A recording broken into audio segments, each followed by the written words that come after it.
Wilfried Adou, Virgile Arouansé.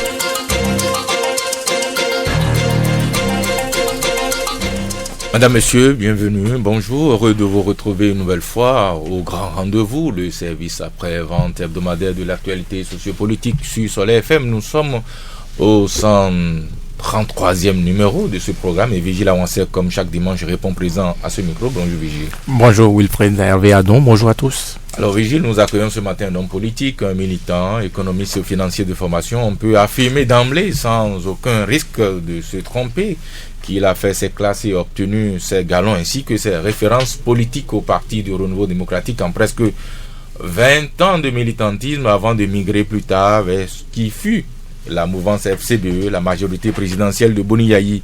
Depuis mai 2013, sous un emballage différent, avec une nouvelle identité politique, il préside le parti Conscience Citoyenne, une formation née à l'ombre du pouvoir qui gérera le pays ces 10 dernières années. Pour de nombreux compatriotes, ce positionnement politique lui a valu sans aucun doute d'être appelé au commandement en qualité de préfet des départements de Lomé du Plateau, fonction de laquelle il est sorti il y a juste quelques semaines. Mokaram Badar, bonjour. Bonjour, chers amis. Alors merci d'être venu. Vous consacrez à cet exercice dominical d'explication, d'analyse et de commentaires des actes posés et de la parole entendue. C'est moi qui vous remercie. Alors, Mokaram Badarou, vous sortez d'une fonction dans laquelle vous assuriez la tutelle des 14 communes de ce qui était le département de Lomé et du Plateau. Que retenez-vous substantiellement de cette expérience de commandement? Merci, chers amis. Je voudrais très sincèrement vous remercier de l'occasion que vous nous donnez de nous entretenir non seulement avec vous, mais avec nos populations par le truchement de la chaîne Soleil FM. C'est vrai que nous avons eu la chance d'être appelés au commandement en tant que préfet des départements de Lomé et du Plateau. Et effectivement, nous sortions de là avec une riche expérience au sommet de l'État, en tout cas au sommet du commandement, au niveau des départements de Lomé et du Plateau. Et à cette occasion, nous avons eu la possibilité de vivre en direct, de travailler directement dans l'intérêt supérieur de ces deux départements et de nos populations.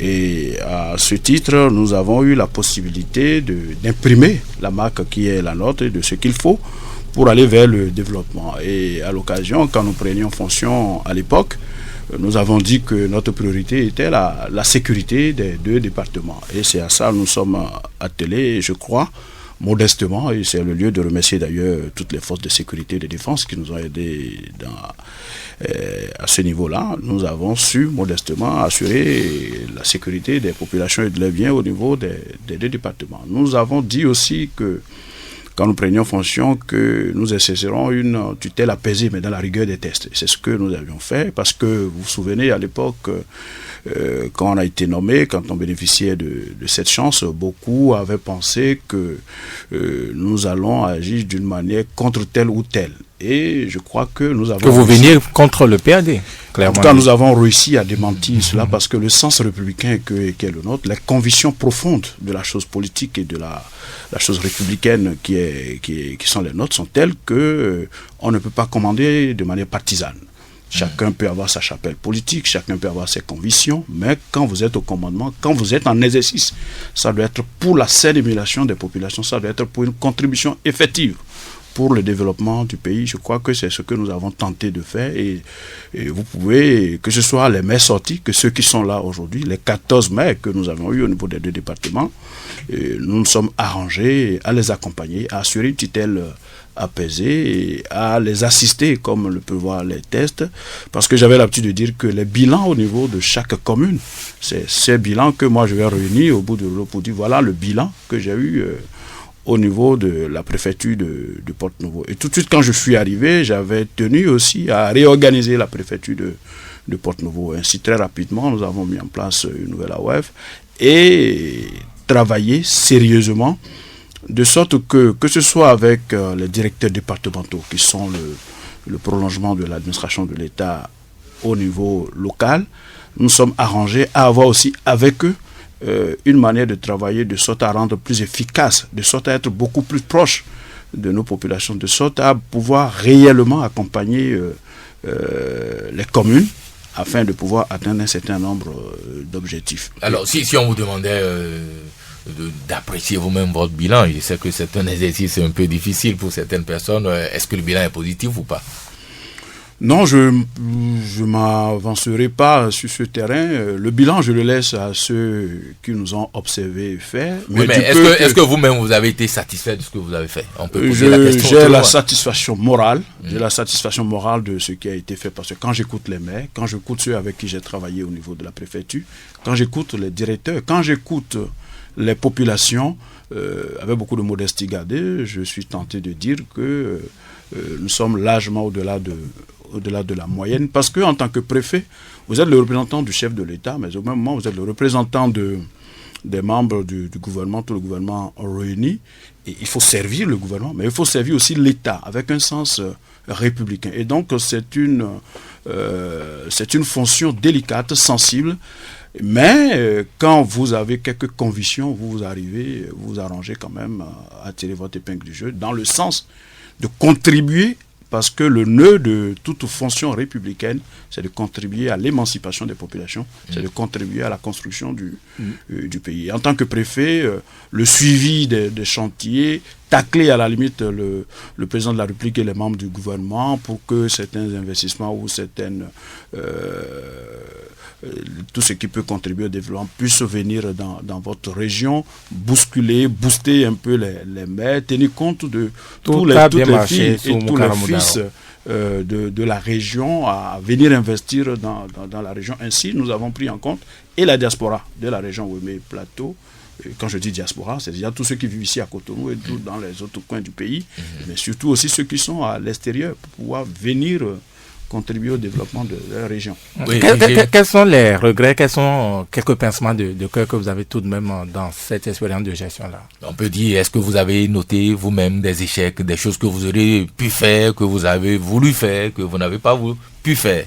Le meilleur échec, parce que j'avais l'habitude de dire que c'est jamais, ne serait-ce que la construction de l'hémicycle, du nouveau siège du Parlement à Porte-Nouveau. Si on avait réussi seulement ça, que je serais déjà très heureux. Et donc je suis parti de la préfecture. Vous considérez ça comme un échec? Je considère ça comme un échec parce que nous avons fait... C'était un pari personnel?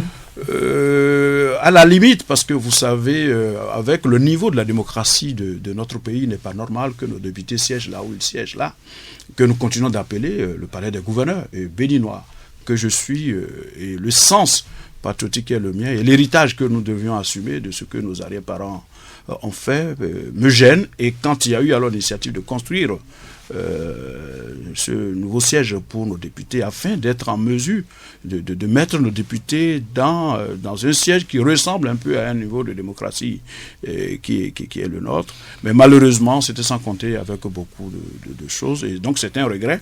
Et l'autre regret, c'est...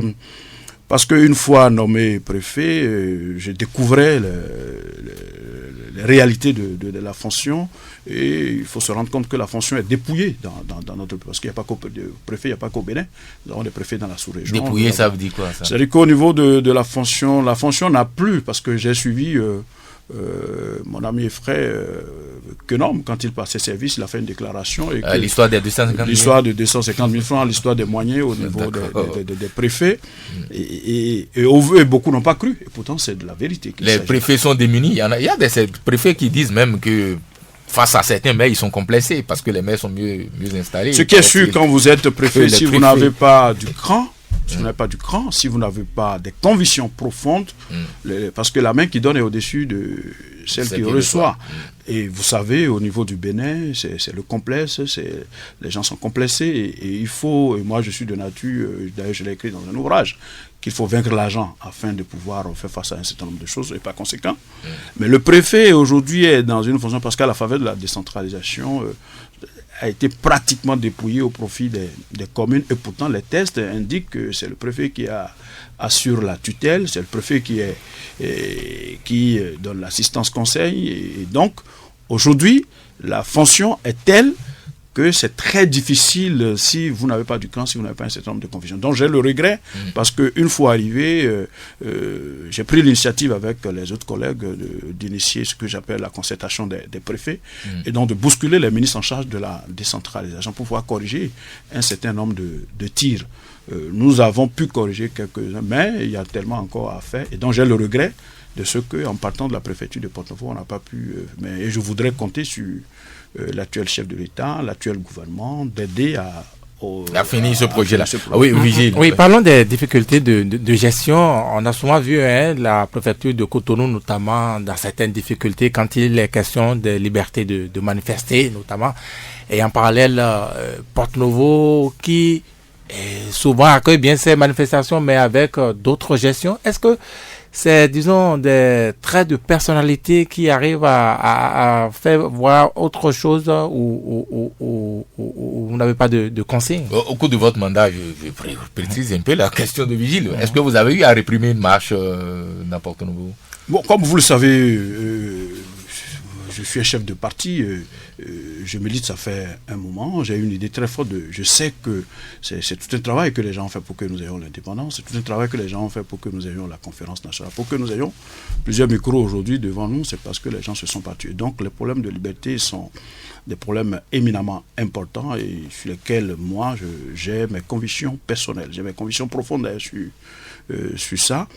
Et donc la gestion de toutes ces choses dépend des convictions de chacun, dépend de, si vous voulez, à la limite, de leadership et du courage de chacun à faire face ou à acclimater même certaines consignes ou bien certaines décisions. Il n'y a pas eu des marches, il y en a eu à Porto-Novo et jamais nous sommes allés à réprimer telle ou telle marche. Ça veut dire qu'on peut être préfet sans d'être obligé de tirer sur les gens, de les bastonner chaque fois qu'ils marchent. On peut bien être préfet sans le faire parce qu'il faut privilégier le dialogue, il faut échanger avec les gens, il faut mettre en place des dispositions qui convainquent chacun et qui permettent à ce que les choses se fassent dans l'apaisement. Et de votre retrait aujourd'hui, quand vous observez un certain Modeste Tobola, préfet de Littoral, qu'est-ce que vous dites? Qu'est-ce que vous en pensez? Vous savez, dans la vie, il faut toujours chercher à avoir un modèle. Le modèle qui est le mien en ce qui concerne une fonction qu'on a quittée est le modèle Mathieu Kérékou, à savoir qu'une fois que vous quittez la fonction, moins parler de ceux qui sont en fonction. Très bien. Alors, vous étiez encore en fonction comme préfet lors de la dernière présidentielle. Lionel Zinsou était logiquement votre candidat désigné par Boni Yayi. Comment avez-vous perçu ce choix? Vous savez, Lionel Zinsou est un grand monsieur. Lionel Zinsou est un monsieur d'une compétence avérée. Lionel Zinsou est un grand Africain. Lionel Zinsou est un digne fils du Bénin. Lionel Zinsou, je pense que la quota politique béninoise, même au niveau de la diaspora, l'intelligentsia africaine, chacun reconnaît en Lionel Zinsou beaucoup de capacités. Maintenant, le terrain politique, vous savez, c'est jonché de beaucoup de choses et la politique est complètement galvaudée et chez nous je suis de ceux qui pensent qu'il faut absolument revoir la copie en ce qui concerne le système partisan dans notre pays. Donc Lionel Zinsou le voilà candidat et en face de 32 autres et les Béninois ont tranché. Ce à quoi en tant que moi dans mes fonctions de préfet, ce à quoi je me suis attelé, c'est de travailler à faire en sorte que les 33 candidats aient les mêmes chances sur le terrain des 14 communes des départements de Lomé et du Plateau. Et donc, vous n'entendrez aucun des candidats. Vous ne verrez aucune structure des 32 autres candidats. Et en plus de Lionel Zinsou, se plaindre de ce que, dans les 14 communes, dans les 81 arrondissements des départements de Lomé et du Plateau, que nous n'ayons pas mis tout ce qu'il faut à leur disposition pour faire leur campagne, déjà la pré-campagne qui était très active et la campagne elle-même. Oui, maintenant vous n'êtes plus préfet, on peut en parler. Comment avez-vous ressenti ce choix qui était quasiment imposé par Boni Yayi? Bon, vous savez, quand on est dans une structure politique, le débat doit se faire. Mais en plus de débat, il faut quelqu'un pour décider aussi en dernier ressort. Je ne suis pas sûr que c'est ce qui est manqué au niveau des Foscori, Point Bénin et Béjan. Bon, maintenant, c'est vrai que parce que pour choisir son candidat, on choisit celui, non seulement qui peut vous permettre de gagner, mais celui qui peut convaincre aussi des alliances éventuelles que vous deviez faire. Et je pense, pour la circonstance, pour le peu que je sais, je pense que ce choix a été fait non seulement en tenant compte des Foscori pour un Bénin émergent, mais en tenant compte aussi des alliances fortes qui devraient accompagner le candidat pour gagner. Et cela pour ce résultat-là? Je veux parler... cela pour jouer comme ça a été le cas? Vous savez, vous avez beau... Vous ne devez pas vous reprocher la réflexion, de l'anticipation. Maintenant, en face de vous, il y a des enfants nés aussi des gens intelligents. Il y a des enfants intelligents aussi. Les autres structures aussi réfléchissent. Et par conséquent, et comme on parle d'élection, c'est les populations qui décident en dernier ressort. Et le peuple béninois s'est prononcé sans embâche et il faut respecter le choix. Oui, mais est-ce que l'échec des FCBE, ce n'était pas d'abord le choix de Lionel Zinsou? Est-ce qu'il n'y a pas une corrélation entre cet échec auquel nous avons assisté et la façon dont Lionel Zinsou, d'abord la personnalité politique de Lionel Zinsou et la façon dont il a été désigné? Est-ce que vous n'établissez pas un lien entre tout ça? Vous savez, tout ça est discutable. Très souvent, nous les hommes, c'est après coup, on pense que si ça aurait pu. Avec beaucoup de si, on peut faire plein de choses. Oui, mais en même temps, on peut quand même tirer les leçons de ce qui est arrivé. En tirant ces leçons, ça ne doit pas nous éloigner du réalisme. Ça ne doit pas nous éloigner de la réalité. La réalité est telle que, vous avez vu qu'à la faveur de l'alliance FCBE, PRD et Renaissance du Bénin, c'est ça qui a expliqué la rupture. C'est parce que cette rencontre-là était prévue, la rencontre de la Marina Hotel à l'époque. Et donc, le bruit que ça a fait, et il y en a carrément qui avaient déjà pensé, c'est s'il n'y avait pas de courage politique au niveau de ceux qui étaient adversaires à ce regroupement politique, pour les gens, c'est que c'était plié. Bon, donc ça veut dire quoi? Ça veut dire qu'une réflexion rationnelle a commandé à ce qui avait été fait. Maintenant, après que vous finissez de faire votre réflexion, de les mettre en pratique, mais ceux qui sont en face aussi ont des stratégies, ceux qui sont en face aussi travaillent pour faire passer leur affaire. Et maintenant, les populations sont là à vous observer et à tirer leurs grandes conclusions. Et je crois que c'est ce qui a été fait. Alors, est-ce que vous avez lu la presse ces derniers jours? Vous avez certainement lu les amabilités dont Lionel Zinsou a gratifié ses soutiens au cours de la présidentielle à laquelle il fut candidat. Quelle impression ça vous fait, ça? Quoi qu'il en soit, je pense qu'il n'a pas le choix que de remercier, de le gratifier de ce que les gens ont fait pour lui. Contrairement à ce que j'ai appris, et pour le peu, puisqu'il faut apprendre à connaître un peu les gens, pour le peu que j'ai lu, et pour le peu que je sais de M. Lionel Zinsou, je pense que, contrairement à ce que j'ai entendu, ça m'étonnerait que M. Lionel Zinsou insulte ceux qui ont travaillé avec lui. Maintenant, on ne peut pas lui reprocher aussi de dire la vérité sur un certain nombre de constats qu'il a fait sur le terrain. Oui, bien sûr, dans cette interview que tout le monde a lu, il a estimé, par exemple, que ceux qui ont eu à déclarer qu'on lui avait vendu des logos sans contenu, des coquilles vides, et que ceux-là n'avaient pas totalement tort. C'est ce qu'il a dit. Enfin, on en retient, entre autres choses, qu'il a été floué, carrément. Il a été floué, il a été arnaqué. Le mot est peut-être fort, mais c'était presque ça, le sentiment qu'il a eu. Vous savez, il peut arriver à ces conclusions. Vous savez, moi, je ne sais pas dire le contraire de la vérité. Il peut bien arriver à ces conclusions, mais pourquoi? C'est parce que il n'était pas un militant du PRD, il n'était pas un militant de la Renaissance du Bénin, il n'est pas un militant ancré au niveau des Fosqueries pour un Bénin émergent, mais on peut bien l'appeler un cadre. Puisque conseiller spécial du chef de l'État et donc soutenant la mouvance présidentielle depuis. Mais on nous avait dit qu'il avait une carte de militant au FCBE, qu'il était membre, qu'il militait depuis. Et dans tout ceci, ce qui est sûr, il n'est pas dans les arcanes de ces trois structures. Et une campagne électorale, ça coûte beaucoup d'argent. Bon, maintenant, je pense que la conclusion qu'il faut tirer sur l'exercice ou sur ce qui s'est passé avec Lionel Zinsou, c'est qu'au même moment, quand vous menez vos réflexions pour gagner, il faut tenir compte des réflexions que les autres aussi mènent afin de pouvoir trouver des contre-stratégies. Donc c'est réflexion contre réflexion. Alors, dans la majorité FCBE à laquelle vous appartenez, il y a quelques mois encore, certains ont rejoint le nouveau régime avec armes et bagages. il reste un noyau qui a proclamé son soutien à peine voilé au nouveau président à l'issue d'un conclave réuni à Grand Popo. Aujourd'hui, comment se définit le parti Conscience Citoyenne et son président dans l'arène politique? Non, le parti Conscience Citoyenne s'est prononcé très tôt après les élections présidentielles. Vous savez, je parlais tantôt de l'animation de la vie politique qui pose un problème aujourd'hui dans le pays. J'ai dit tantôt aussi qu'il faut complètement réfléchir sur la question du système partisan dans notre pays. Au niveau du parti Conscience Citoyenne, nous avons le courage de nos positions.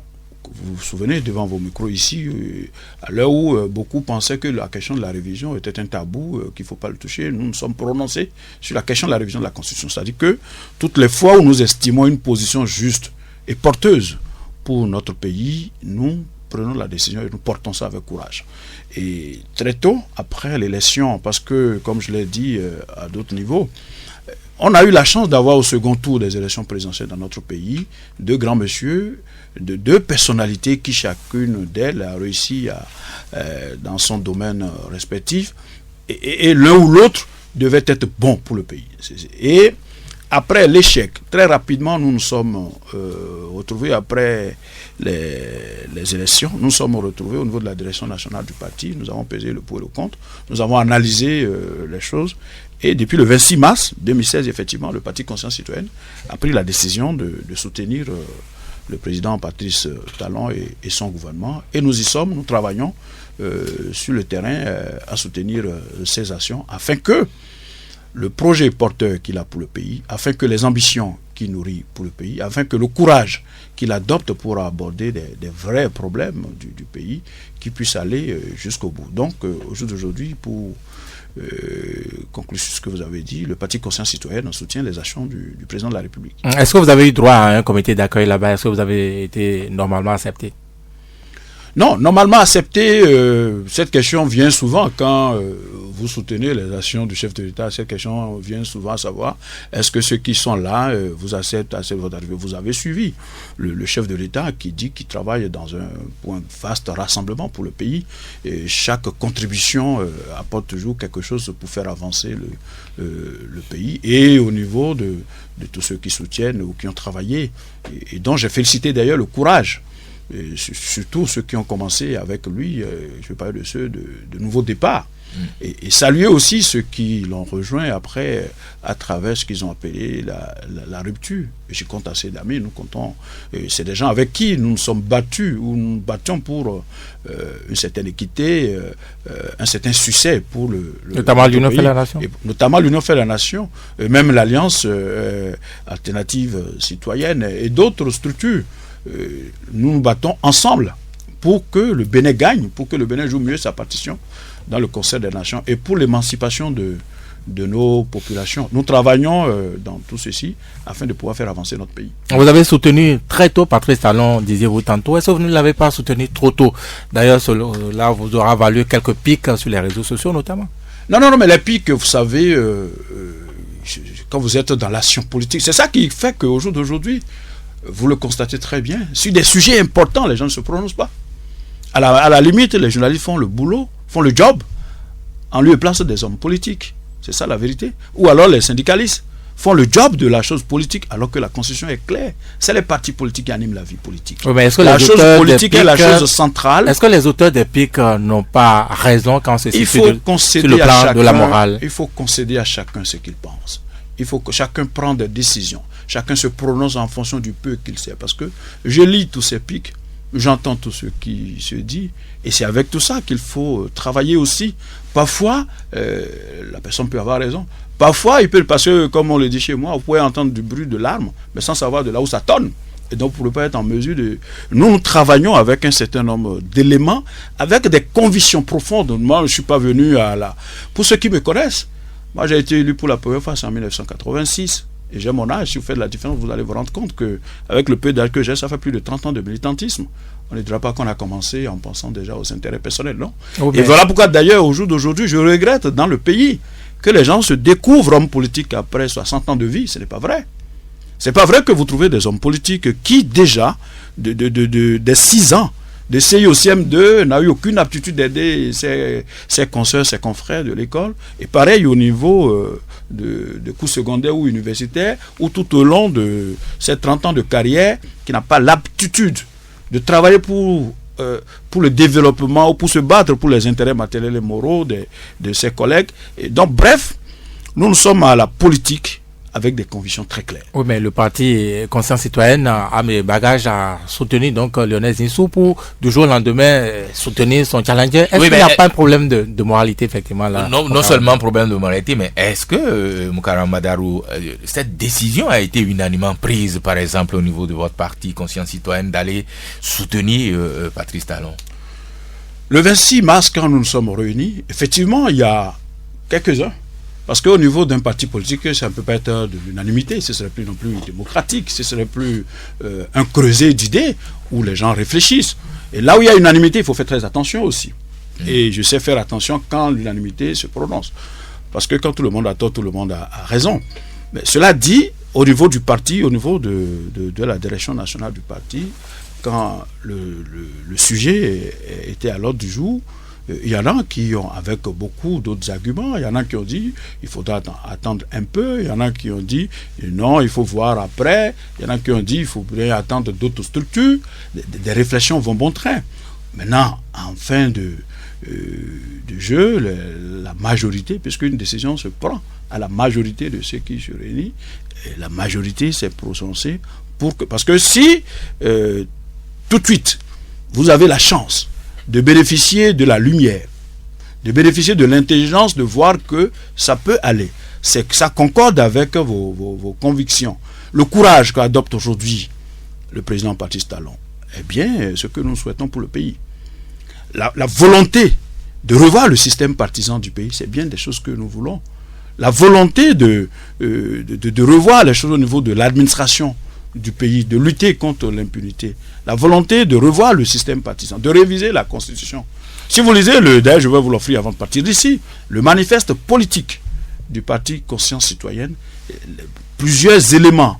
Et en Afrique, effectivement, on ne peut pas seulement se contenter que du projet, il faut aussi tenir compte du personnage qui veut piloter ce projet. Et quand on n'a pas besoin de faire un an, vous savez, celui qui sait danser, quand vous le voyez faire des pas, vous pouvez avoir une idée. Oui, mais en même temps, Moukaram Badarou, oui. Quand on a fini de dire ce que vous venez de dire là, on peut également donner raison peut-être à ceux qui font des commentaires désobligeants orientés contre votre personne ou votre parti. Quand vous partez du PRD, que vous atterrissez brutalement dans la mouvance de Boni Yayi qui s'en va et le temps de faire un demi-tour, vous accompagnez Patrice Talon, est-ce que ça rejoint la question de Vigile? Est-ce que ça ne pose pas un problème de moralité, un problème de constance tout court? Très bien. Vous savez, en politique, d'abord, rien n'est statique en politique. Et ça, il faut le savoir. Même dans la vie aussi, rien n'est statique.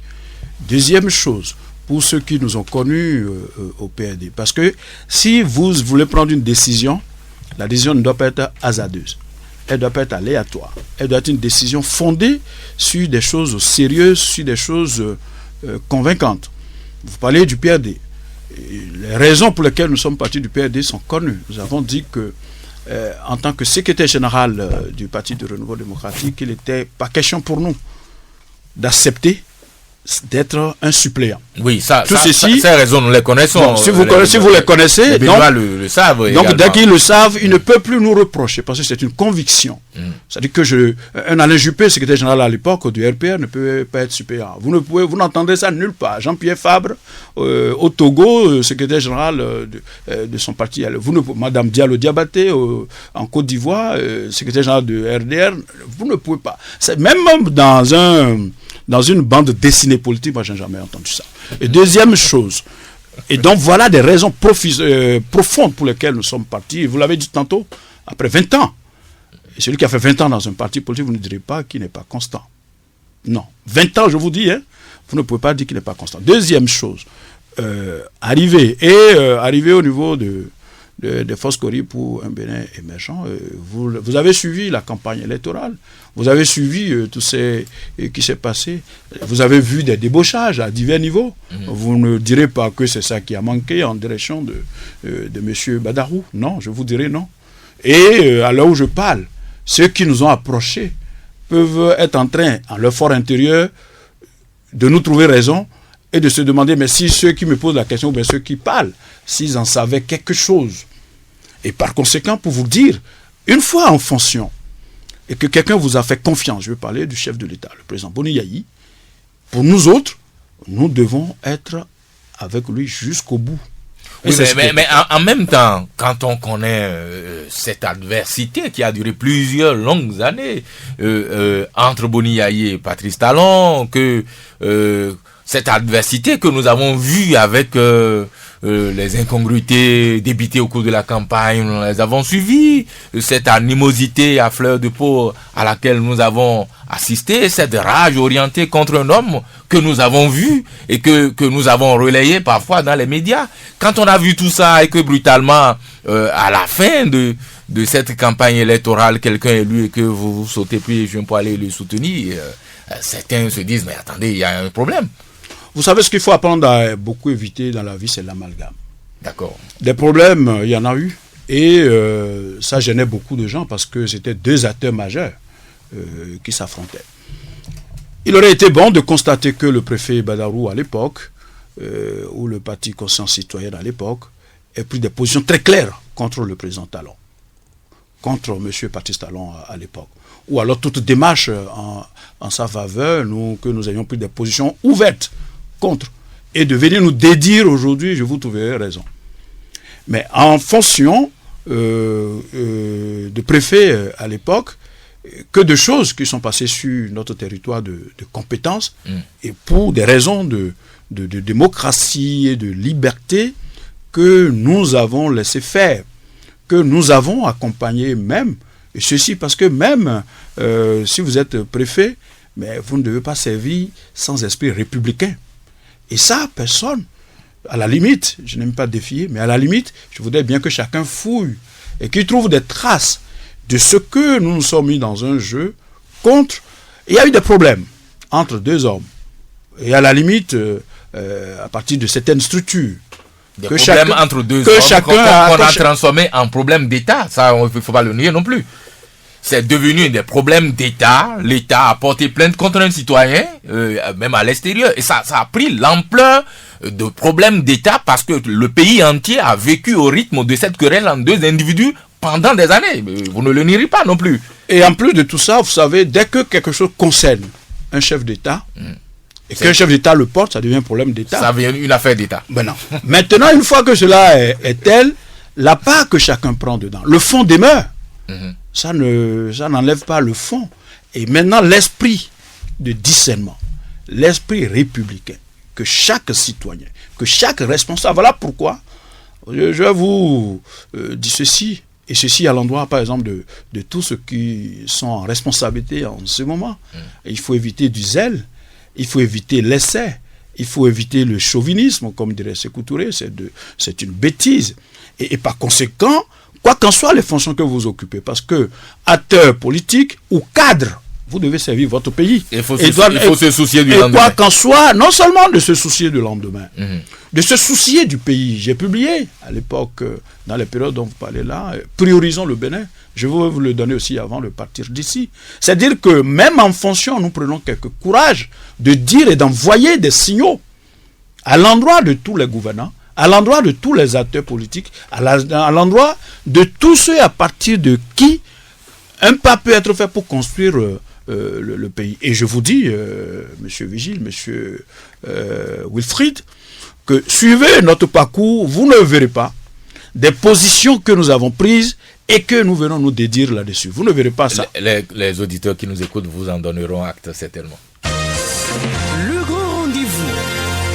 Alors, vous l'avez dit tout à l'heure, les Béninois, entre 33 candidats, ont élu Patrice Talon, qui de longues années durant fut la bête noire du système auquel vous avez appartenu.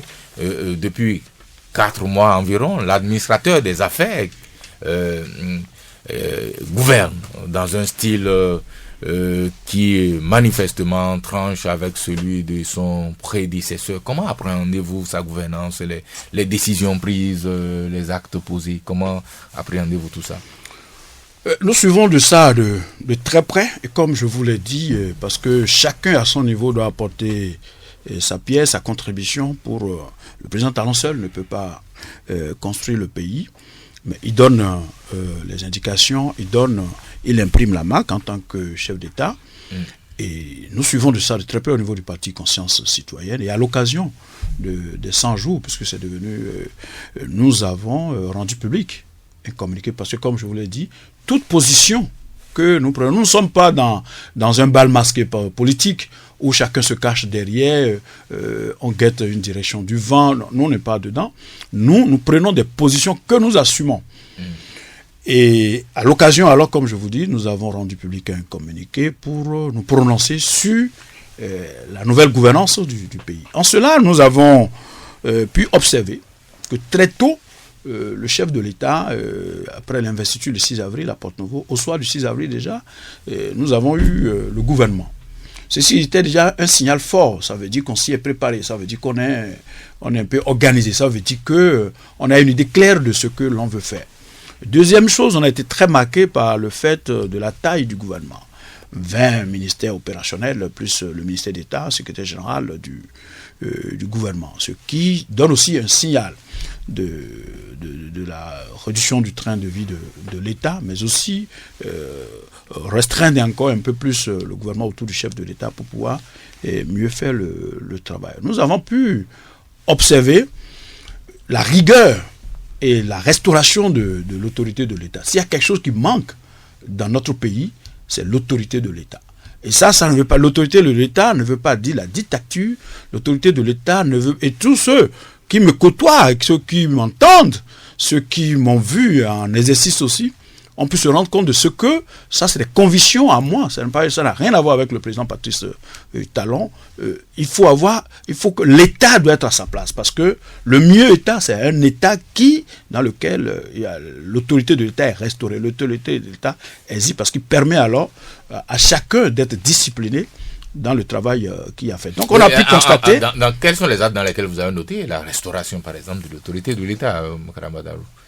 Bon, prenez par exemple la question des chefs-lieux de département. La question des chefs-lieux de département qui traînait depuis presque 20 ans.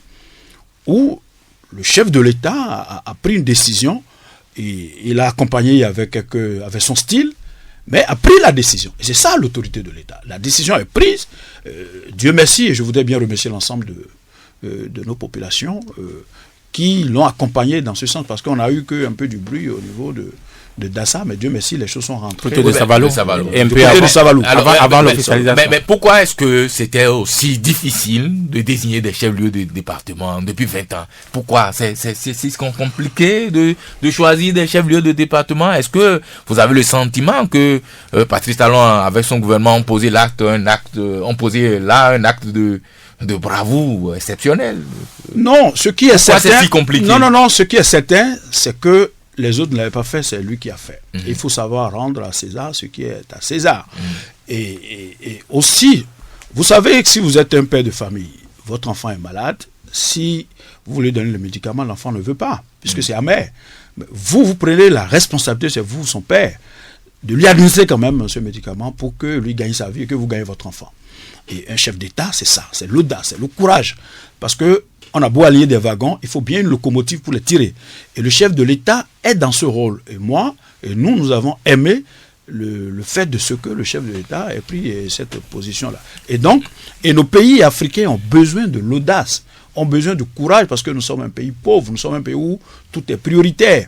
Et donc, si vous n'accompagnez pas, si vous voulez être trop sensible, on peut être sensible, oui, mais si vous voulez être trop sensible, eh bien, vous risquez de tourner en rond, vous risquez de ne pas affronter les vrais problèmes. Et donc la restauration de l'État, la resacralisation des symboles de l'État et la mise sur pied d'une commission qui très tôt travaille ou a travaillé sur les réformes nécessaires pour l'évolution. C'est les réformes, nous allons parler. Avant des réformes, Moukarama Darou, vous qui avez été préfet, vous savez toutefois que ces chefs-lieux aujourd'hui, avec ces nouvelles préfectures, elles ne sont pas du tout opérationnelles. Que ça, c'est une très grosse difficulté. Non, mais vous savez, vous voulez faire 1000 km, vous commencerez forcément par le premier pas. Et donc, il y a une décision, puisque c'est une décision qui traînait là depuis, il faut souligner au passage qu'au niveau de la loi 97 028 du 15 janvier 1999, en son article 6, précisait très bien ces choses-là. Il fallait prendre la décision. Maintenant, une fois la décision prise, le gouvernement s'attellera, et je crois que c'est ce qui est en train d'être fait, pour pouvoir permettre à ce que ces chefs-lieux, ces nouvelles préfectures, puissent être plus opérationnels. Si vous ne commencez pas, vous n'arriverez pas. Donc on peut considérer que c'est un premier pas. Alors, en 4 mois, on peut évoquer, par exemple, l'annulation des concours jugés frauduleux, les décisions se rapportant à la filière coton, les décisions orientées vers la maîtrise de la crise énergétique et bien entendu le projet qui tient à cœur au président, les réformes politiques et institutionnelles. Quelles sont les décisions ou les actes qui vous ont le plus marqué ou qui ont le plus retenu votre attention? Vous savez, toutes les différentes décisions qui sont prises et qui prennent attache sur le style et la gouvernance du président Patrice Talon sont des décisions qui riment avec le projet sur lequel les Béninois se sont prononcés et l'ambition qu'il nourrit pour le pays. Si vous prenez les décisions sur l'annulation des concours, notre peuple, parce que si chacun de nous, il doit avoir une certaine égalité des chances. Et le gouvernement avait bien fait à l'époque d'abord de suspendre et de mettre sur pied une commission qui travaille sur le sujet. Et entre autres choses que nous apprécions dans la gouvernance actuelle, c'est la méthode du travail.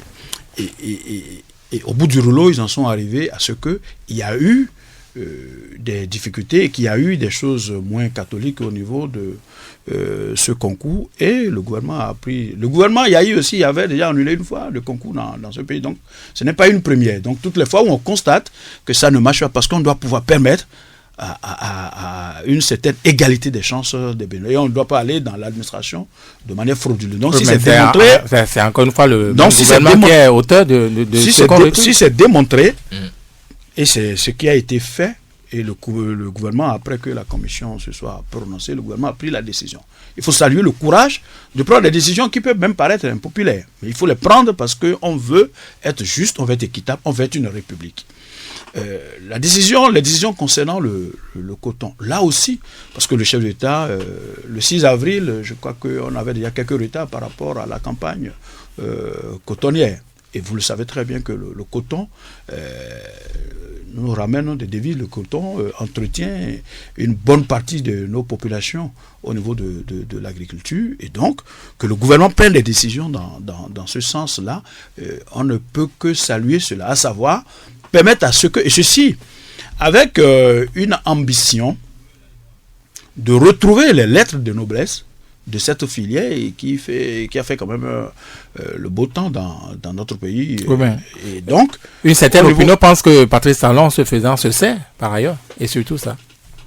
C'est là aussi, comme je vous le disais tantôt, qu'il faut éviter l'amalgame. C'est pas parce qu'il est lui-même, avant de devenir chef de l'État, un acteur de cette filière, qu'une fois devenu chef de l'État, que la filière disparaît. Une fois devenu chef d'État, la filière est bien là et il y a des décisions à prendre au niveau du gouvernement dont il est le chef concernant la filière. Bon, parce qu'au Bénin, nous savons très vite aller dans l'amalgame et donc c'est cet amalgame-là qui est... Oui, mais pour autant que la plupart des décisions, c'est aussi surtout en faveur de ces sociétés, à lui. Yeah. Comme le président Sébastien Adiavon ou bien un autre opérateur économique serait élu, il prendrait des décisions en ce qui concerne la vie économique et sociale du pays.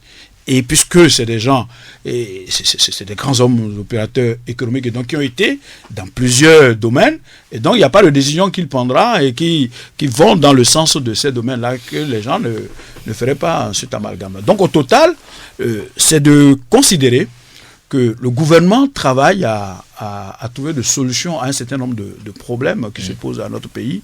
Et ce qu'il faut remarquer, c'est de travailler à faire en sorte que la plupart des difficultés que connaissent les Béninois au niveau de leurs différents domaines d'activité, trouvent des solutions. Qu'ils trouvent des solutions. Le grand rendez-vous. Alors, parlons des réformes de la Constitution, à présent au rang de chantier de réforme que se propose d'ouvrir le pouvoir Talon. Le mandat unique cristallise les passions. On distingue d'un côté les farouches pourfendeurs et de l'autre les indécrottables défenseurs de cette mutation. Alors, dans lequel des deux camps se trouve Moukaram Badarou et son parti? Le Parti Conscience Citoyenne s'est prononcé sur cette question, à savoir que, d'abord, nous avons salué la mise sur pied de la commission, qu'on peut appeler la commission Diogbenou, pour travailler, pour traiter des réformes institutionnelles et constitutionnelles, des réformes politiques dans notre pays. Et, comme je vous l'ai dit, sur toutes les grandes questions majeures du pays, le parti apporte sa modeste contribution. Et à ce niveau aussi, nous avons apporté notre modeste contribution qui avait été déposée à l'époque sur la table de la commission Diogbenou. Et en ce qui concerne le point précis, le point de mandat unique, notre position que nous avons proposé, à savoir que le développement se fait dans la durée, et nous avons proposé à ce que le statu quo soit, ou alors c'est-à-dire deux mandats de 5 ans renouvelables, ou alors un mandat, si on veut vraiment revenir sur la durée, venir peut-être à un mandat de 4 ans renouvelable, comme aux États-Unis. Tout ceci pour dire que le développement se fait dans la durée, comme j'ai dit, et que dans la durée, que vous pouvez construire un développement. Je donne l'exemple de ce que le président Patrice Talon est en train de faire maintenant, et que beaucoup apprécient, parce qu'il y a un sondage récemment à l'ISB. C'est vrai que dans notre pays, on peut bien dire mais pour autant, il faut tenir compte de ce qu'il y a. À plus de 65% des Béninois ont confiance en ce qui se fait et croire à l'avenir avec ce qui se fait. Ça veut dire quoi?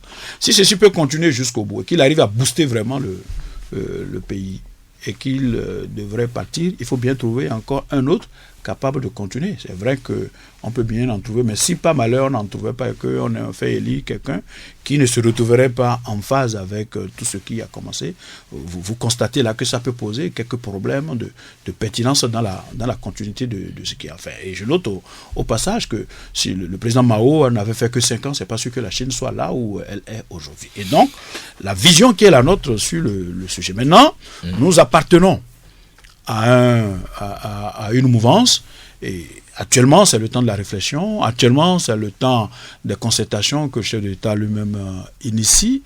Au bout du rouleau, ce qui va être adopté au niveau de la mouvance, puisque nous sommes des gens disciplinés au niveau du Parti Conscience Citoyenne, nous irons dans le sens de ce que la majorité aurait retenu. Alors, le président, dans ses échanges avec la presse et la société civile au soir du 1er août, a dit vouloir consulter le peuple du Bénin au sujet de la réforme constitutionnelle avant de soumettre le projet à la représentation nationale.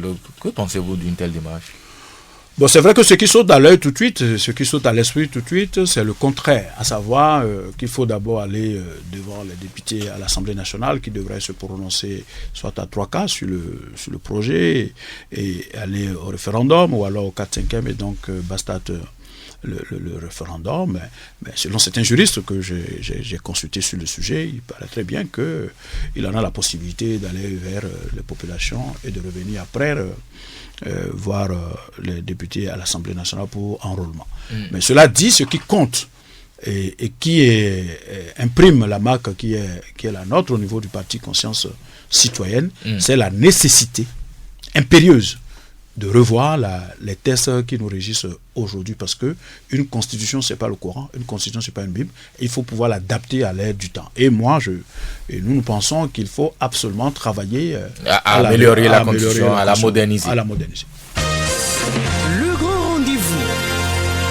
Alors, Moukaram Badarou, en 2011, alors que vous partiez du Parti du Renouveau démocratique, vous aviez évoqué dans votre lettre de démission des dysfonctionnements internes au sommet du parti et le non-respect de la parole donnée qui, de votre avis, relève plus de la morale que de la politique. Alors, en 5 ans d'action au service de la République aux côtés de Boni Yayi, quelles sont les entorses à la morale que vous aviez personnellement notées et que vos fonctions de préfet, par exemple, vous empêchaient de dénoncer? Non, vous savez, comme ça peut paraître difficile de parler de son ancien chef, mais cela dit, au vu de ce que il faut toujours être en mesure de dire ce qu'il y a eu, afin que les générations futures puissent avoir une idée claire de vos positions sur telle ou telle chose. Je pense que le président Boni Yayi a fait ce qu'il a pu pour le pays. Il s'est donné corps et âme pour notre pays avec une générosité abondante, débordante même, sacrifier de sa propre personne vraiment pour le pays. Mais on peut noter un certain nombre de couacs, et ça, c'est inhérent à tout être humain. Ce qu'il faut noter en définitive, en moyenne, c'est ce que l'intéressé a fait pour le pays. Et ce n'est pas toujours... vous savez, on a beau critiquer, dire qu'il y a eu telle entorse à la liberté, il y a eu ci et ça, mais ce qui est sûr, c'est que le pire n'est pas arrivé dans notre pays comme dans beaucoup de pays de la sous-région. Et je peux vous assurer que je ne suis pas de ceux qui pensent que c'est simplement parce que le peuple aurait voulu. Il y en a ailleurs, je peux citer des cas où le peuple veut, mais l'intransigeance du chef de l'État, et ne dites jamais qu'un chef d'État ne peut pas. Je pense que le président Talon est en fonction maintenant, il a une idée de ce que je dis. Ne dites jamais qu'un chef d'État ne peut pas. Un chef d'État, il peut beaucoup de choses. Même avec 500 hommes, il peut le pire. Et donc, je voudrais, pour ne pas beaucoup discourir sur le sujet, comme beaucoup l'ont fait, remercier au passage le président Boni Yayi pour ce qu'il a fait et pour avoir permis à ce que les élections se soient déroulées tranquillement et les résultats sont tombés. Vous savez sa position avec le président Patrice Talon, et pour autant, l'exercice s'est effectué, la passation de charge s'est faite, et parce que M. Wilfried Adou ne pensait pas que ça peut être facile, que vous transmettez le pouvoir à quelqu'un que vous avez combattu ou bien qui vous a combattu, en tout cas quelqu'un avec qui vous avez eu d'énormes difficultés. Mais la République... En quoi ça devrait être difficile? Puisque c'est les règles républicaines. Voilà pourquoi Constitution. Voilà pourquoi je vous dis. Mais pour autant, qu'il s'appelle le président Patrice Talon, c'est l'eau et le sang qui coule dans ses veines. C'est pareil pour maintenant. C'est le surpassement de soi, le dépassement de soi, parce que c'est la République. Parce que, comme vous le dites, c'est les règles établies. C'est-à-dire que le peuple s'est prononcé en faveur de tel, quoi qu'en soient les difficultés que vous avez avec lui, vous lui passez le témoin. Donc en définitive, il n'avait pas le choix. Qu'il a le choix ou pas, le fait que c'est... Parce qu'ailleurs où ça bascule, ailleurs où il y a problème, je cite le cas par exemple du Burundi, Yaïboni aurait été un Kourouziza, qu'on aurait eu peut-être beaucoup plus de difficultés ici.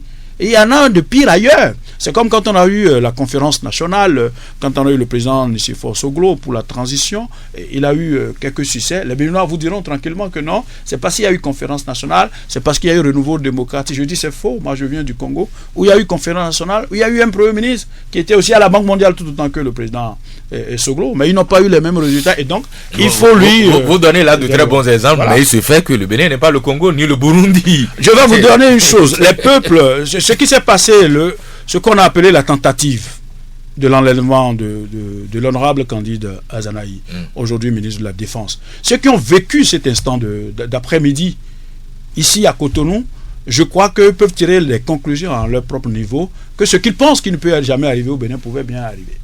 Ok? Donc ça veut dire quoi? Est-ce que tout ça n'a pas fait reculer Boni Yayi aussi, qui croyait avoir affaire à un peuple de moutons, non? Non. Mais par contre, c'est que la volonté de servir, l'amour pour son pays, parce que à plusieurs niveaux, on peut bien le noter, parce que la posture, le manque de protocole, ou bien chacun a sa nature, et qu'il faut concéder à chacun. Par conséquent, penser que c'est parce que il y a eu la peur, il y a eu ci, non. Mais ce que moi je note, mais sa proximité témoigne bien qu'il a eu à essuyer la frayeur. Il a des ce jour-là quand même. Non? Mais même c'est comme si vous êtes un chef de famille. Tous les jours ne sont pas les mêmes. Toutes les semaines ne sont pas les mêmes. Il y a des jours où les choses vous bousculent. C'est pareil pour un chef d'État, c'est pareil pour un ministre, c'est pareil pour un préfet.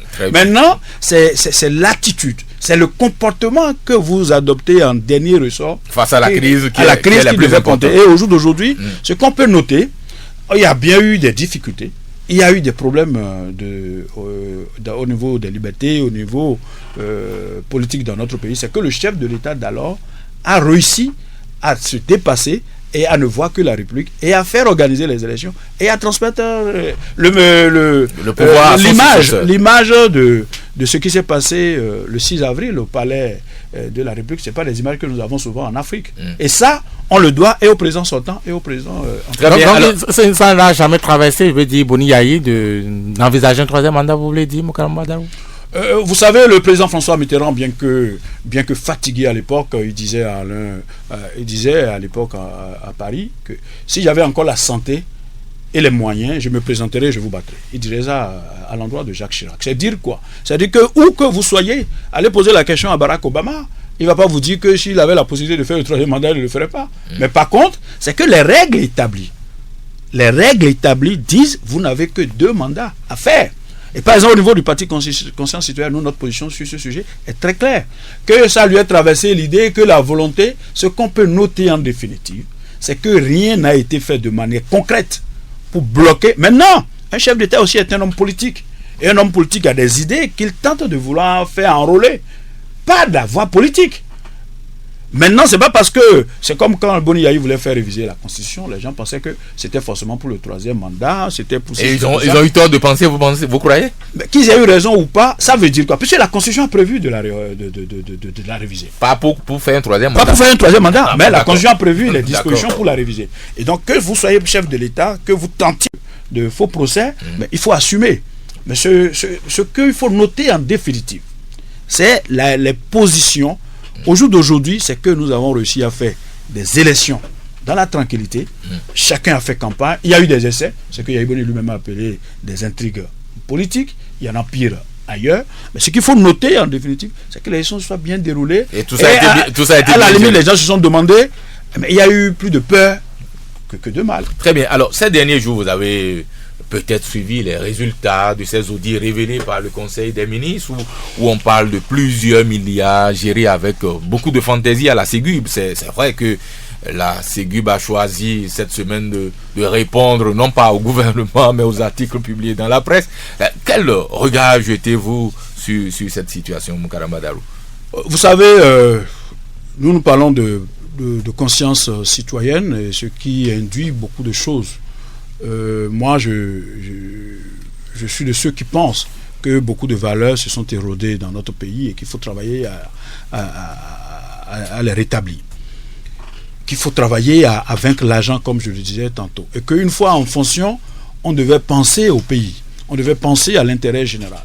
Si il savait qu'un directeur général, un ministre ou bien quelqu'un en fonction qui a eu de malversations, qu'il y ait des audits qui les révèlent, eh bien, ils subiront la rigueur de la loi. Ça, chez vous, c'est pas négociable. C'est pas négociable. Alors, vous êtes sans doute au courant aussi de ces chiffres effarants rendus publics par le ministre des Finances. Un déficit budgétaire, par exemple, évalué à 8% du PIB, un endettement de 1200 milliards contracté sur les 3 derniers mois du mandat de Boni Yayi, une dette intérieure qui s'élève à 162,5 milliards, dont 17 milliards consacrés au voyage de nos officiels en 2015. Quel commentaire vous inspire tout ça, Moukara Madalou? Bon, une chose, on ne peut pas se plaindre des déficits budgétaires, de mon point de vue. Pourquoi? Déficit budgétaire est créé pour vous mettre vous-même la pression, pour mettre la pression sur une économie, pour mettre la pression sur un gouvernement. C'est-à-dire que si vous avez 100 francs et que vous ne voulez travailler qu'avec les 100 francs, vous risquez de voir plus petit. Vous créez parfois, et c'est pour ça que les gens le créent au niveau des gouvernements, le déficit budgétaire est créé afin de se donner la pression, d'aller chercher de quoi venir combler ce déficit budgétaire. Maintenant, il ne doit pas être fantaisiste. Ah bon. Première chose. D'accord. Parce que moi, je ne suis pas économiste. Non, est-ce qu'il ne doit pas avoir une fourchette, une marge à ne pas dépasser en matière de déficit budgétaire? Il ne devait pas. Ou bien c'est illimité. Ça ne doit pas être fantaisiste. Ah bon. Première chose. Deuxième chose, si le gouvernement actuel, qui a la latitude, parce que c'est à lui que les Béninois ont conféré ou alors ont délégué la gestion de leur pays. Par conséquent, sur certaines traces, si le gouvernement estime que lui ne peut pas continuer dans ce sens, il peut bien faire revoir la copie. Et c'est ce qui est fait par l'actuel gouvernement. Ce qui compte au bout du rouleau, puisque on a jugé le gouvernement Yayi Boni, on jugera aussi le gouvernement Talon au bout de 5 ans.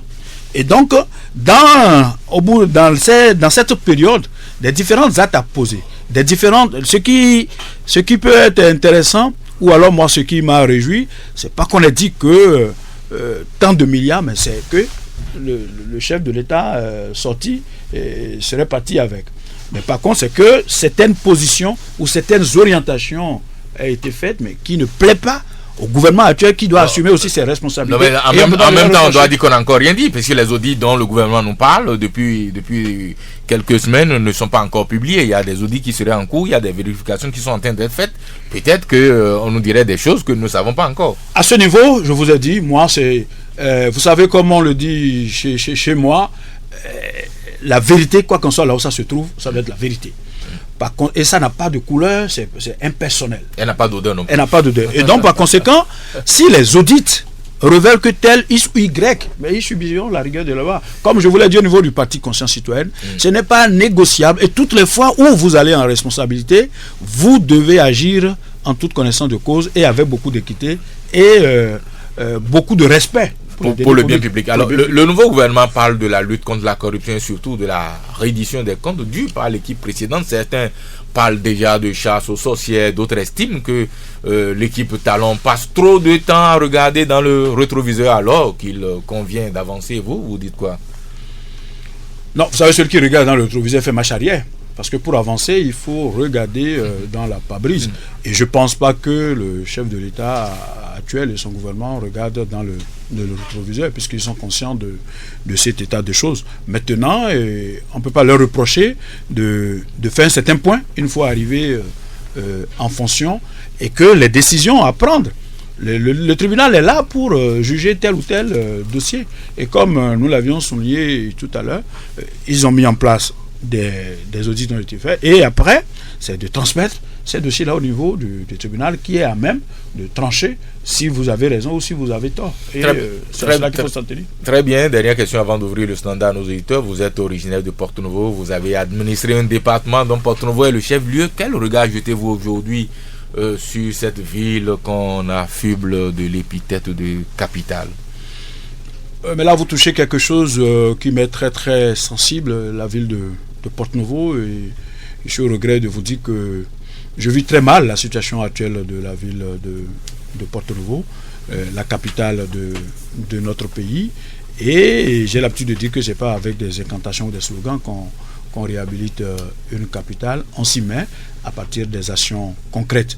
Et c'est le lieu pour moi, et j'ai suivi le chef de l'État dire au cours de la campagne électorale, et même devenu chef d'État, qui travaillera à réhabiliter la capitale. Je voudrais vivement souhaiter qu'au cours de son quinquennat, que des actes forts, des actes concrets soient posés au niveau de la ville de Porto-Novo. Mais avant lui, Boni Yahi l'avait promis aussi. Non, avant lui, Yahi Boni a fait ce qu'il a pu.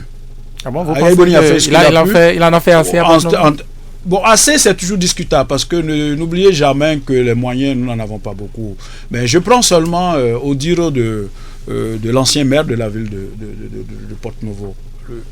En l'espace de quelques années, le président Boni Yahi avait mis plus de 33 milliards dans la ville de Porto-Novo. Bon, on peut dire que c'est peu, parce que c'est une capitale. La route de Cinquantenaire.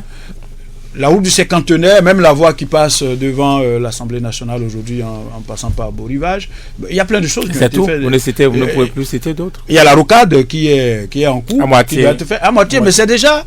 La rocade, c'est le Cinquantenaire. Il y a l'hémicycle. Non, le Cinquantenaire. Non, le Cinquantenaire, vous voyez la voie qui passe jusqu'à là-bas. Et deuxième chose, l'hémicycle, si ce n'est pas la déconfiture morale des cadres béninois, on aurait eu l'hémicycle. Mais ce n'est pas au compte des résultats. On peut bien le mettre avec des pincettes, mais c'est l'idée. C'est pas très glorieux. C'est pas très glorieux comme résultat. Je vais vous dire une chose, glorieux ou pas, ce qu'il faut noter chez un gouvernant, c'est la volonté. Maintenant, la volonté, même sans résultat. Je viens. Même sans résultat. Les résultats, ce qu'il faut reprocher par rapport à la construction de l'hémicycle, c'est la déconfiture morale du cadre béninois. Et les résultats sont là. Maintenant, cela dit, le peu, lui, il a fait ce qu'il a pu. Oui. L'hémicycle compte dans les 33 milliards de maires de Porto-Novo, comme vous le citez. Non, l'hémicycle ne compte pas dedans. L'hémicycle ne compte pas dedans. Non, pas du tout alors. Pas du tout. Ce qu'il faut noter, c'est que lui, il a fait ce qu'il a pu. On peut lui reprocher tout ce qu'on veut, mais lui, il a fait ce qu'il a pu. Aujourd'hui, c'est un autre qui gouverne le pays, c'est un autre gouvernement qui est là. C'est de souhaiter qu'il y ait une ambition de redorer vraiment le blason de la capitale du pays. Et à cela, je voudrais ajouter l'implication réelle de toutes les filles et fils aussi de la ville de Porto-Novo, l'implication réelle de ces élus municipaux, l'implication réelle de tous les acteurs, parce qu'on a beau dire que c'est la capitale, mais c'est une commune sur les 77. J'ai l'habitude de le dire. Et par conséquent, cette implication peut encourager les actuels tenants du pays à pouvoir faire un certain nombre de choses. Et dans ça, je peux vous le dire que le Parti Conscience Citoyenne et moi-même, personnellement, je prendrai toute ma part. Très bien. Alors, nous allons prendre à présent nos auditeurs qui, si ils sont au bout du fil, 64 44 02 44 66 75 72 72. Est-ce que nous avons un auditeur en ligne? Non, pas encore. Nous n'avons pas encore d'auditeur en ligne. Alors, nous allons peut-être vous poser une autre question. En attendant, 4 mois de gouvernance Talon, qu'est-ce qui vous a fondamentalement déplu dans la gestion des nouveaux dirigeants du pays? Parce que jusque-là, tout vous a plu, on dirait, Moukarama Darou. Non, dans les actions d'un homme, comme je vous ai dit seulement qu'il faut éviter l'amalgame, qu'il faut éviter dans tout ce que vous avez en face de vous, c'est d'être en mesure de tirer au moins la moyenne. Et maintenant, comme vous demandez qu'est-ce qui n'a pas marché, la communication du gouvernement ne marche pas encore bien. C'est vrai que ça s'est amélioré ces derniers jours, mais il y a encore à faire. Parce que si vous ne dites pas ce que vous faites, les gens diront tout ce qu'ils veulent en vos lieux et places. Donc, je suggère au gouvernement d'améliorer sa communication, de sorte que les Béninois, ça, c'est pas pour verser non plus dans l'essai. En économie, on dit que tout l'impôt tue l'impôt. On pourrait bien dire aussi qu'en communication, beaucoup de communication peut tuer la communication. Mais il y a un juste milieu qui est nécessaire pour une gouvernance. Donc je souhaite, et comme c'est notre ami Edouard Loko qui pilote cela auprès du chef de l'État, j'ai la confiance de ce que ça va s'améliorer. Aussi, l'autre faiblesse, c'est l'approche genre au niveau des différentes décisions, au niveau des nominations qui sont faites. Mais là aussi, il y a quelques améliorations ces derniers temps, afin de permettre, parce que les femmes, c'est quand même 52% de nos populations, et toutes les fois où souvent elles sont en responsabilité, elles gèrent mieux. L'autre faiblesse que je pourrais bien noter ou que je suggérerais, c'est la possibilité au chef de l'État de faire quelques descentes souvent sur le terrain. En 4 mois, on peut bien dire que comme il vient d'arriver, mais il faut, même s'il n'est pas... Il est en train de prendre ses marques d'abord, voilà. peut-être. Donc, mais il est bon que lui-même, parce que comme je l'ai dit tantôt, les valeurs se sont beaucoup érodées dans notre pays, et il vaut mieux parfois aller constater lui-même de visu en lieu et place parfois des fiches. Oui, bien sûr, avec son propre style, mais il serait bon que certaines descentes, parce que, comme vous l'avez souligné, nous avons été préfets des départements de Lomé et du Plateau, et nous avons pu observer que parfois les descentes du chef de l'État permettent parfois de régler plus facilement un certain nombre de problèmes. Et ceci parce qu'on gouverne pour les populations. On gouverne pour les populations et les choses doivent être faites alors en leur direction. Et c'est pour ça que je voudrais bien souhaiter que dans les mois à venir, que le chef de l'État puisse bien être en mesure de faire certaines descentes. Pour l'instant, il ne descend pas sur le terrain, mais Patrice Talon, il est régulièrement à Paris, et ça doit interpeller, non? Non, régulièrement à Paris, je crois que ça fait 2 ou 3 fois. Au moins 3 fois. Bon, donc, dans les 2 ou 3 fois, il y a le premier qui était plus ou moins d'ordre privé, ou après, comme quand Sarkozy avait pris le pouvoir, il avait dit je vais pour habiter la fonction. Mais lui, Patrice Talon, peut-être c'est pas ça, mais pour aller faire un check-up, parce qu'après une campagne électorale, c'est lourd de conséquences sur la santé d'un homme. Mais les 2 autres, c'est des visites au chef de l'État français. N'oubliez pas le rôle que joue la France par rapport à notre pays. Et donc, aller là-bas n'est pas une mauvaise chose. Très bien, nous avons un auditeur en ligne, me dit-on. Nous allons recevoir. Bonjour. Oui, bonjour, mon cher journaliste. À qui avons l'honneur? C'est Robert depuis Fanny. Monsieur... Oui, Robert depuis Fanny. Oui, d'accord, nous vous écoutons. Saluez-moi votre invité. J'ai 2 petites questions à lui poser. Et il nous dit 2 choses de ce qui lui ont marqué négativement quand il était préfet du premier plateau. Deuxième question. Et comment il a vu l'organisation de la première fête du président de la fête, je parle de la fête de l'indépendance du président Talon à celle de la dernière organisée par le président Yaïboni. Je vous remercie. Merci beaucoup, Robert depuis Fanny. Bonne journée à vous. Et un autre auditeur qui est en ligne. Bonjour. Oui, bonjour. À qui avons l'honneur?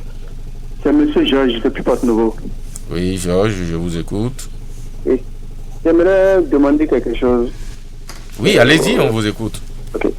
C'est pour demander s'il n'y a pas une loi qui permet aux citoyens Là, nous vous recevons très mal, Georges. Si vous pouvez changer légèrement de position parce que...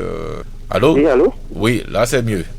C'est pour vous demander sinon j'ai vécu quelque chose la semaine passée, c'est que quand les gens font accident sur la voie, il n'y a personne pour les transporter. Et les citoyens qui ont l'occasion ou bien qui ont l'opportunité de les transporter disent que bon, si tu les transportes, tu vas là-bas maintenant, c'est à toi que reviennent les charger comme ça. Bon. Moi j'aimerais demander s'il n'y a pas quelque chose bien, s'il n'y a pas une loi qui permette aux citoyens de déplacer les cas graves, même si les services ne sont pas si prêts, pour qu'ils puissent les déplacer et qu'arriver là-bas pour qu'on ne les tabasse pas ou bien ne leur mette pas de pression, quoi. Très bien, merci beaucoup Georges, bonne journée à vous. Un autre auditeur est-il là? Oui, bonjour. Monsieur, bonjour. À qui avons l'honneur? Eugène, et voyons, monsieur. Oui, 4 questions pour votre invité. 4 questions. Vous Un n'êtes pas seul, monsieur Ewayon. Non, on va réduire un peu. 4 questions, c'est beaucoup quand même. Allez-y, on va voir, allez-y. Un chef d'État, c'est l'audace. D'ici, monsieur Moukaram Badarou, faisant allusion au chef de l'État, pour la mise sur orbite de ces chefs-lieux de département. Première question. Vos relations actuelles avec votre ex-vice-président de votre dite conscience citoyenne, qui lui est talon des premières heures, pendant que vous êtes de la 4e heure. Deuxième, quel avantage a-t-on d'être un mouvancier de la 4e heure? Troisième question, avec votre parti Conscience Citoyenne, pour nous autres qui voulons bien être conscients, allez-vous nous donner cette conscience-là de fait qu'il faille attendre que quelqu'un soit gagnant pour venir dans le marigot? Quatrième question, et là, vous ne voyez pas que la radio Soleil FM est une radio porte-bonheur? Rappelez-vous, il a fallu que vous soyez l'invité de cette radio pour que le chef de l'État vous nomme préfet des départements du Lomé Plateau. Avez-vous fait le retour, c'est-à-dire, avez-vous pensé venir remercier Non, attendez, monsieur Ewayon, il me semble que votre calendrier... Soleil FM, on n'hésite mais pas encore. Votre calendrier vous joue quelques tours, là. Non, écoutez, j'ai dit Soleil FM. Non, je voulais parler de Océan FM parce que c'était Vigile à Wansay. Ah ouais, là c'est mieux. Mais bien sûr, moi je parle de Océan FM. Excusez-moi, c'est déjà mieux. Alors, donc monsieur Moukaram, parce que là le journaliste va perturber, je réponds correctement. Bon, finalement c'est de ma faute. Est-ce que vous allez faire un retour pour remercier le journaliste Vigile à Wansay lors de votre nomination à la préfecture? Et puis pour finir, parce qu'il m'a permis, oui, vous êtes un bon préfet de Lomé, parce que moi j'ai écouté le discours du représentant des maires, M. Baou, qui a fait des éloges. Mais vous avez oublié vos amis, monsieur le préfet. Très bien, monsieur Wayon, merci beaucoup pour toutes ces nombreuses questions. On va peut-être prendre 1 ou 2 personnes pour boucler. Bonjour. Non, il est parti. Est-ce qu'il y a un autre Oui, on me dit qu'il y a un autre. Bonjour. Bonjour, monsieur Hervé.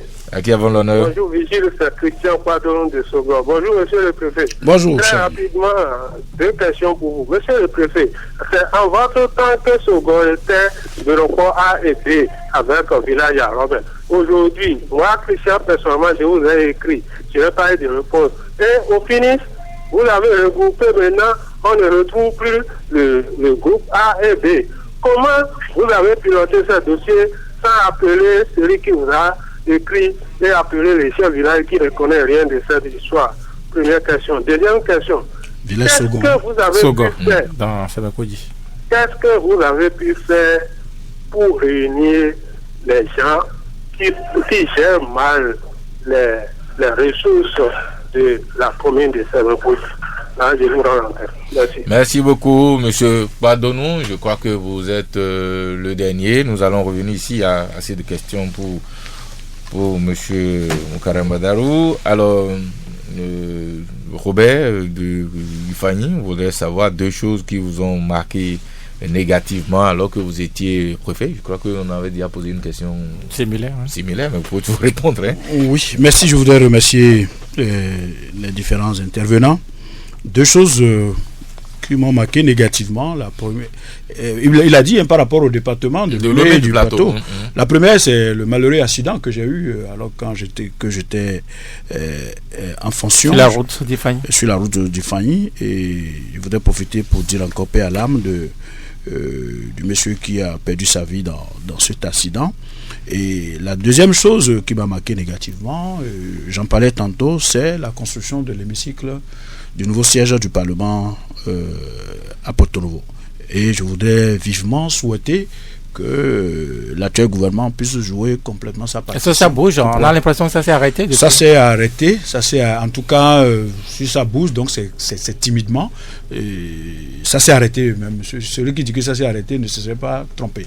Et il faut souhaiter vivement. Et à ce niveau, que ce soit au niveau du ministère chargé de ce dossier et qu'au niveau de l'ensemble du gouvernement, je voudrais les prier de tout faire pour vraiment finir ce projet, pour doter notre pays d'un siège de l'Assemblée digne du nom. Oui, la fête de l'indépendance. En ce qui concerne la fête de l'indépendance, je crois que chacun de nous,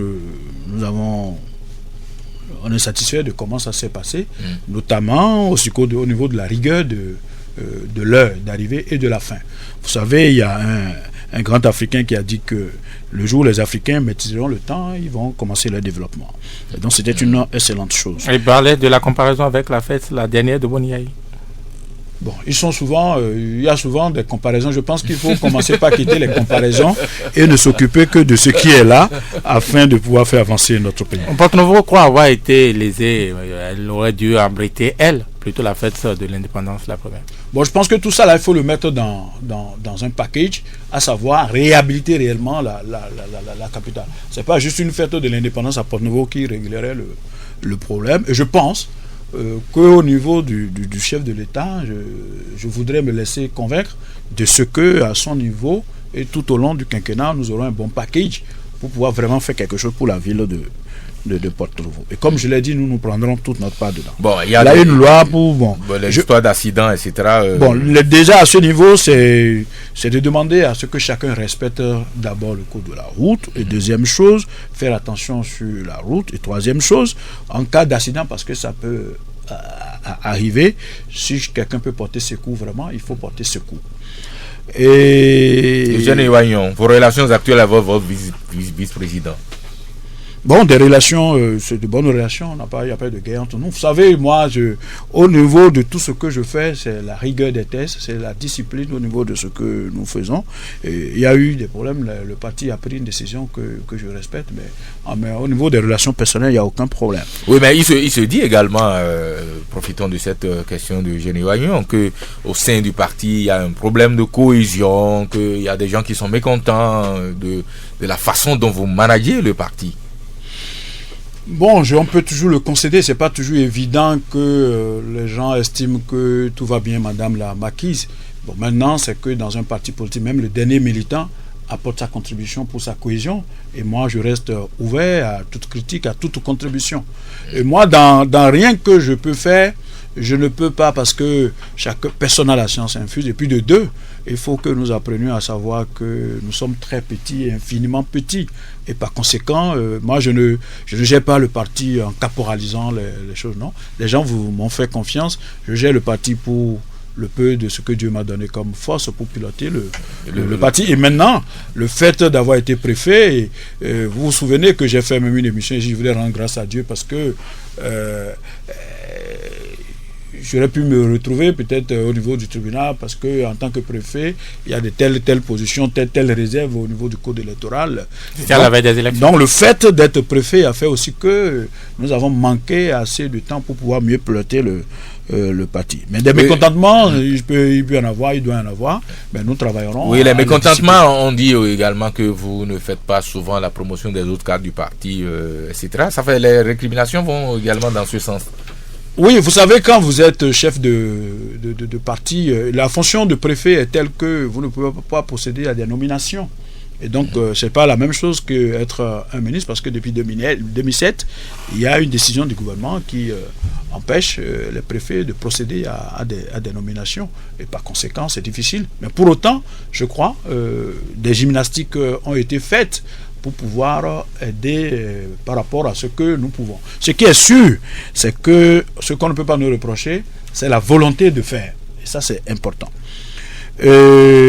Avantage d'être mouvancier de la 4e, bon, je sais pas ce qu'il appelle je peux vous assurer que c'est pas ce qui est important pour nous autres. Ce qui est important pour nous, c'est la contribution à la construction d'un pays. C'est l'adhésion à une vision, et dans laquelle nous venons avec nos différences, nous venons avec nos apports. En tout cas, comme moi j'ai l'habitude de dire, nous n'appartiendrons jamais à un groupe sans notre propre valeur ajoutée. Nous apporterons notre modeste contribution à l'effort de ce qui se fait pas. Et j'ai l'habitude de dire, quand on parle de première heure, deuxième heure, troisième heure, mais la première heure, il y a parti depuis. La première heure de M. Talon, c'est d'abord la pré-campagne, c'est la campagne. Il y en a qui n'étaient pas là quand il y avait pré-campagne. Il y en a qui sont venus après. Nous sommes à quelle heure maintenant là? Voilà, donc moi je ne suis pas souvent... parce qu'on nous a dit la même chose quand on était avec le président Boniya. Et ce qui compte, mes chers amis, c'est la volonté, c'est la nécessité, c'est la fougue qu'il faut développer pour apporter sa contribution au développement de son pays. Ceci dans la rigueur des tests, dans la rigueur de la recherche de l'intérêt général.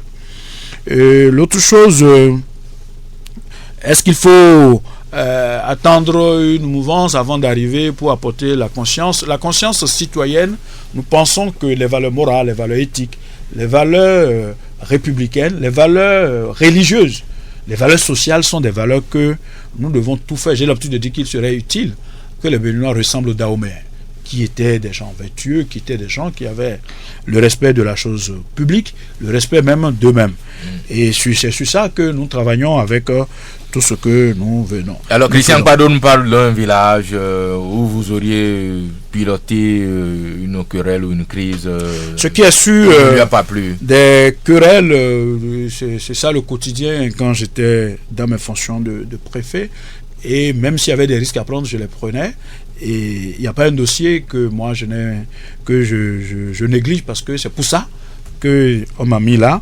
Et pour le dossier dont il parle, je crois que en partant de la préfecture, tout est transmis au nouveau tenant de... Il a dit que vous avez tranché à l'époque et que vous avez tranché sans même... Vous savez, c'est difficile de trancher... L'auteur de la question. Vous savez, c'est difficile de trancher un dossier sans qu'il y ait personne quelque part qui ait quelques grincements dedans. Mais s'il fouille très bien, il se rendra compte que le sens de l'intérêt général a toujours guidé toutes les décisions que moi j'avais à prendre en tant que préfet. Une dernière question relativement à Semepodi. Bon, il dit qu'il a parlé d'une mauvaise gestion. Moi j'ai l'habitude de dire à mes maires de travailler en respectant rigoureusement les tests et l'intérêt général. D'éviter de travailler pour que demain, qu'on puisse toquer à leur porte avec une invitation au tribunal, ou alors quelque chose qui pourrait leur prendre, faire prendre la direction de la prison. Et je pense que les différents maires s'attellent à cela, ils font ce qu'ils peuvent. S'il y a des difficultés, je pense que le nouveau préfet qui est là, dans l'assistance conseil dont le préfet est tenu de porter au maire, je crois que le nouveau préfet va le faire. Voilà, 1 minute ou 1 minute 30 pour conclure cette conversation, parce que nous sommes déjà malheureusement au terme du temps imparti à ce numéro du Grand Rendez-vous. Je voudrais vous remercier très sincèrement. Il y a Eugène qui a dit que est-ce que je suis allé remercier Vigile à Ouansé? Je crois que Vigile, le moment venu, sera... C'est pas du micro du Soleil FM que vous allez profiter pour le faire. Non, c'est pour dire que j'ai éloigné. Maintenant, je voudrais vous remercier très sincèrement du travail que vous faites. Vous êtes arrivé sur l'échiquier de la presse béninoise il n'y a pas longtemps, mais vous vous êtes imposé. Et je crois que ce n'est pas le travail. Et je vous remercie très sincèrement de l'invitation que vous nous faites ce matin. Et dire que le même travail que vous faites ici, et qui a fait que vous vous êtes imposé, c'est le même travail que chaque Béninois, chaque citoyen béninois doit pouvoir faire dans son domaine, afin de pouvoir faire avancer notre pays. Je voudrais suggérer au chef de l'État de garder le cap de l'audace, le cap du courage, le cap des ambitions à affronter des vrais problèmes de notre pays. Et je voudrais inviter les populations à l'accompagner, à avoir aussi la patience, parce que toute réforme, ou bien quand vous voulez avoir de vrais résultats, ça peut faire attendre certaines personnes, certaines couches. Je voudrais les inviter à la patience et que chacun joue sérieusement, rigoureusement et avec beaucoup de générosité sa partition, et que Dieu bénisse notre pays. Merci beaucoup pour cette dernière prière, Moukaram Madarou. Il est temps de rendre l'antenne. Nous vous remercions d'être venu en direct éclairer de votre opinion l'actualité de la semaine. Georges Ponou assurait la réalisation technique de cette émission. Veuillez l'avancer Wilfried Adon. Nous remercions de votre fidélité. Rendez-vous dimanche prochain, même heure, même fréquence, avec de nouveaux invités, si Dieu le veut.